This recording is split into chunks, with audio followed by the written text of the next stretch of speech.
Here's a video about the steps in the research process. We started talking about this in class on Monday, but I didn't really get a chance to go through this thoroughly with you, and it's really important because you're starting your research paper and you're going to be starting to gather evidence, and I want to make sure that the research process is clear for all of you. So let's just go over the steps.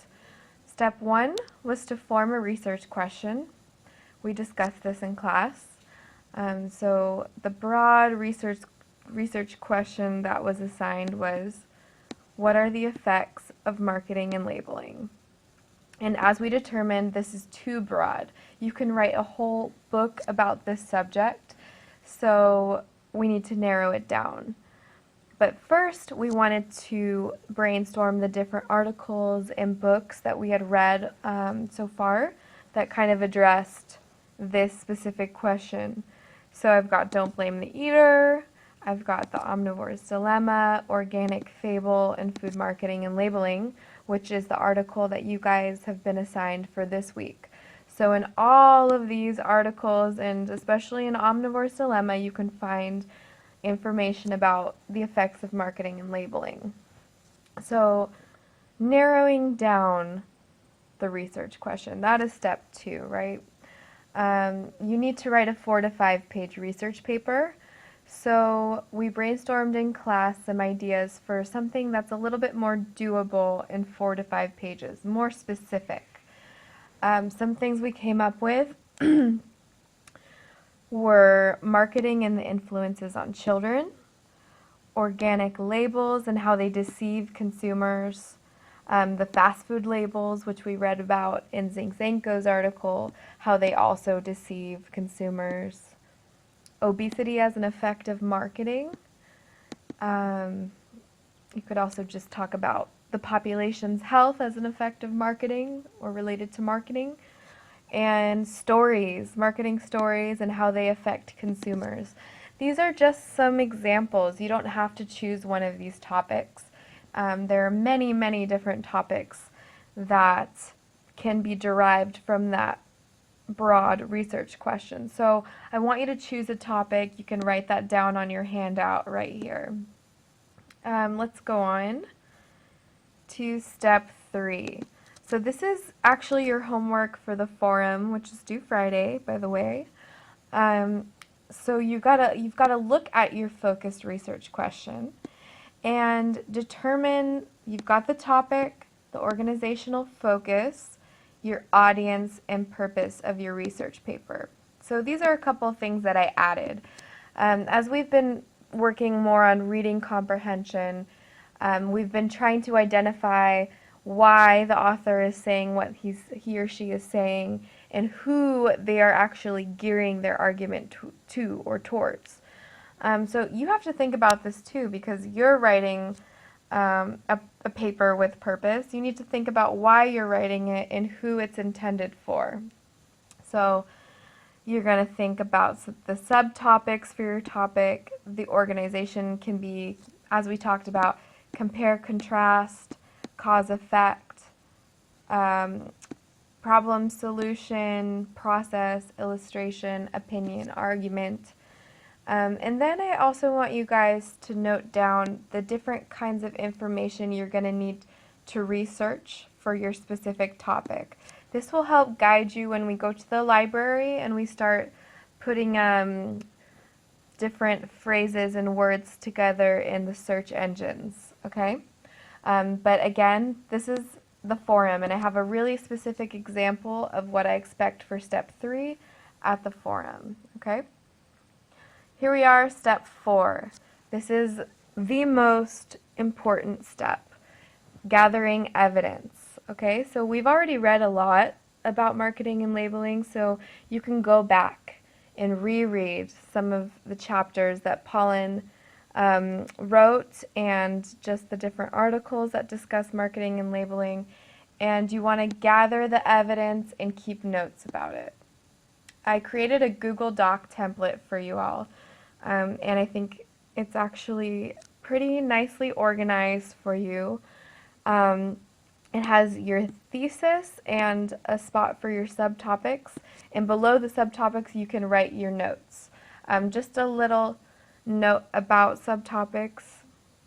I want you to remember that subtopics shouldn't be so specific that you can't develop them. So they should not be examples or facts. They can be developed and written about in greater depth or detail. So here are some examples from your last paper of good subtopics. Government is a cause for corn's low prices. Agribusiness is supported by government. The effects of processed corn on health. Effects of corn production on the environment. Here are some bad subtopics, okay? Type 2 diabetes accounts for 30% of new cases in children. As you see, what is that? It's a fact, it's a statistic, right? So you can't really go into greater depth. You're going to use this to prove one of these points, but this shouldn't be your actual subtopic. Same with this point right here. The soil is contaminated by the excessive use of fertilizers and pesticides. So, okay, that's a fact. That's a fact about the effect of fertilizers and pesticides on the environment. So that would probably go underneath this subtopic right here. And the diabetes statistic would go under the subtopic of effects of processed corn on health. So just make sure that your subtopics are, remember those level 1 sentences, they're not too specific, and you can add they say and I say both underneath these subtopics. These are more like the topic sentences of your paragraphs. So I'm going to now show you the Google Doc. So you're going to be opening up this document right here. Research paper, notes, and outline. So here are the instructions, right? You're going to make a copy. I'll show you that. You just go right here, File, you click Make a Copy, and then you'll see this come up, and you'll label it with your last name and research notes, okay? And when you press OK, then that will make a new document, and you can start writing on that document. You can personalize it and adapt it however you'd like. You see? Okay. So let's go back. So I've made my own adapted template for my notes and my outline, okay? And I based it off of our last paper again. Here it is.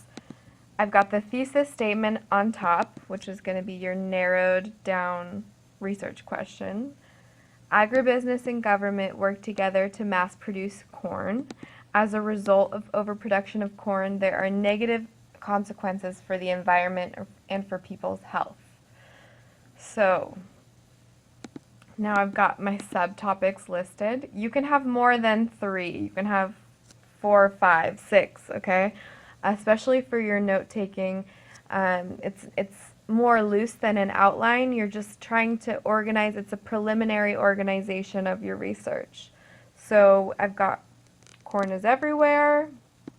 That's my first subtopic. Then I've got government support for agribusiness and vice versa. And then I've got more specific subtopics below this more broad one, okay? Kind of how I showed you in the body paragraph video. And then I've got another subtopic, obesity as a health consequence. Now, another important fact, as you're making your notes, you are creating a working bibliography.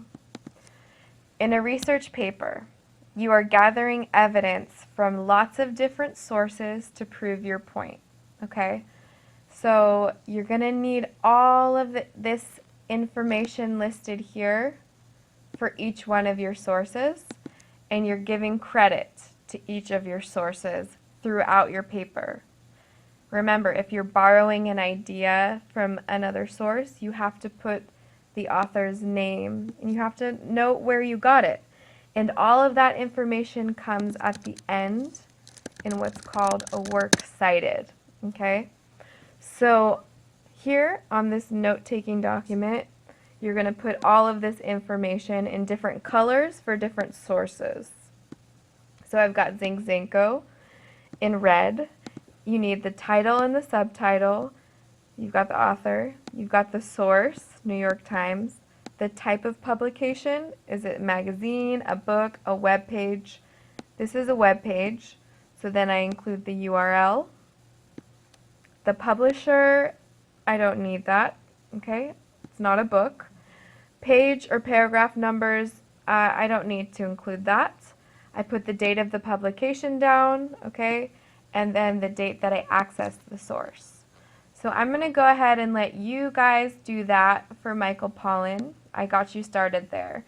The author name, the title, and then you're going to come up with all of the different information. And you'll also do that for your other sources, okay? You're going to use the John Hopkins article on food marketing and labeling.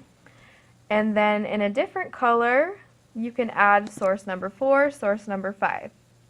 So as you're reading through your different sources, I want you to pull out evidence. Pull out evidence. Let me write that for you. Pull out evidence from different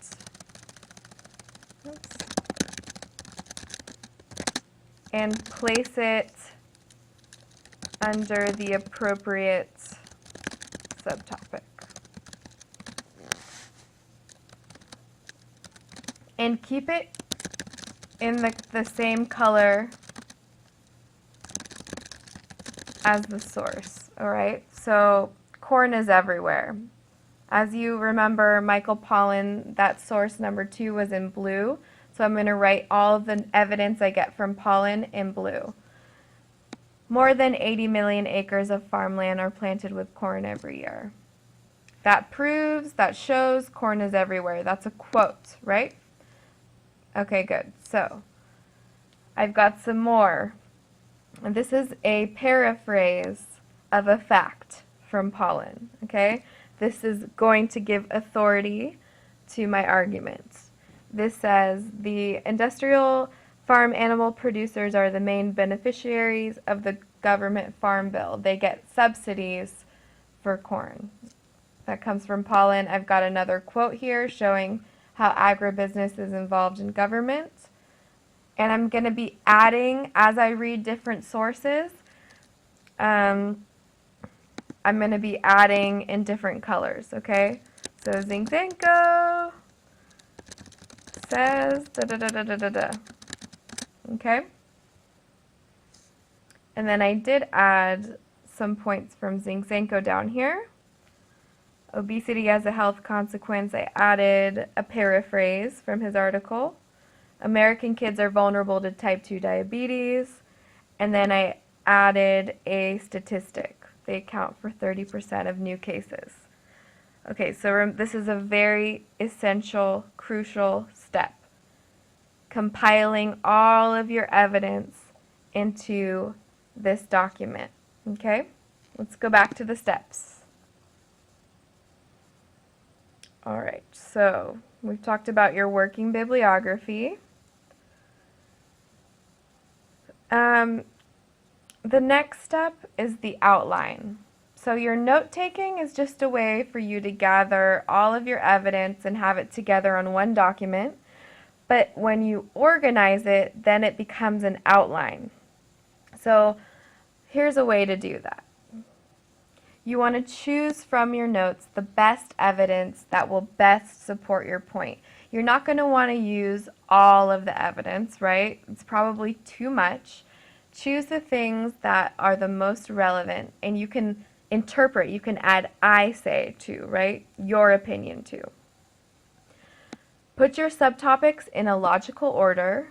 A logical order would be, for example, cause, effect, right?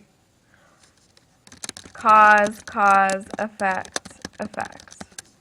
That's another logical order, okay? So You're going to have lots of different types of evidence.